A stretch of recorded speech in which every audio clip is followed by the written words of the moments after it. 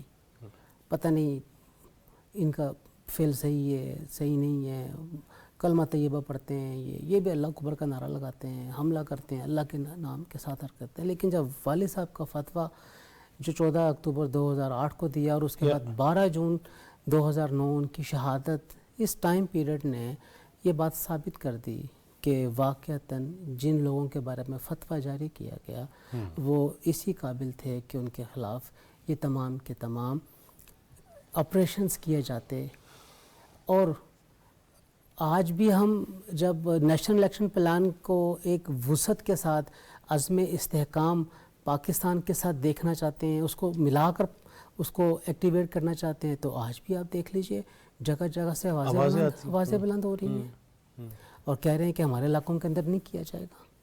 بھائی national election plan تو پہلے ہی کا منظور شدہ ہے. اور ہم کیا کہتے ہیں کہ آپ نے پہلے نیشنل الیکشن پلان کی 2-3 شقوں کے اوپر عمل کیا, ریسٹ آف دی پوائنٹس کو چھوڑ دیا. اب وہ پورے سارے پوائنٹس کے اوپر آپ کو کرنا پڑے گا, ہونا پڑے گا, کرنا پڑے گا. اور اگر آپ چاہتے ہیں ملک میں دہشت گردی کو ختم کرنا, امن و امان کو لانا, تو پھر نیشنل ایکشن پلان کو پوری اسپرٹ کے ساتھ اس کو اوپر لے کے چلنا پڑے گا, اور اسی کا نام عزم استحکام ہے. رضی صاحب ایک ون لائنر چاہیے مجھے, وقت چونکہ اتنا ہوتا تو مزید باتیں, اور ایسے پروگرام ہونے چاہیے. میں تو کوشش کروں گا کل بھی ایسی ہی گفتگو اگر کرنے کی ہمیں اجازت ملے تو ہم کریں. رضی صاحب one liner, national action plan, باقی مندرجات, پوائنٹس. دیکھیے نیشنل ایکشن پلان کے اوپر عمل درآمد کرنے کی ضرورت جتنی آج ہے وہ شاید اس وقت بھی نہیں تھی جب وہ بنایا گیا. بہت شکریہ برادر رضوان رضی, thank you very much. Doctor صاحب ملاقات جلدی ہوگی. ایسی میٹھی باتیں ہیں کہ ابھی آپ نے واقعہ سنایا ڈاکٹر صاحب کا, لیکن پھر بھی آپ کسی کو یہ نہیں کرے اوے پتر جا میری مسجد کے سامنے مسجد کیوں بنا لی ہے. اللہ ہم نا اپنے ملک میں نا جب تک رول آف لا نہیں قائم کریں گے کچھ نہیں ہوگا, ہم نہیں آگے بڑھ سکتے. آگے نہیں بڑھ. بہت شکریہ برادر راغب نعیمی صاحب. رول آف لا اور سب کے لیے, سب کے لیے وہی جب کہہ دیا گیا نا الیوم اکملت لکم دینکم واتممت علیکم نعمتی, پھر یہ کہا گیا تھا نا کہ گورے کو کالے پہ, عربی کو اجمی پہ, غریب امیر سب برابر. یہی بات آج بھی ہو رہی ہے. سب کے لیے قانون ہے, سب کو جو جس مسند پہ براجمان ہے وہ بھی, بلکہ اس پہ زیادہ ذمہ داری ہے. اللہ ہمارے حال پہ رحم کرے، ہمیں پاکستان کی خدمت کی توفیق دے، راہ راست پہ رکھے اور آسانیاں تقسیم کرنے والا بنائے۔ جواد فیضی چوتھا ستون ٹیم کو اجازت دیجیے، اللہ نگہبان۔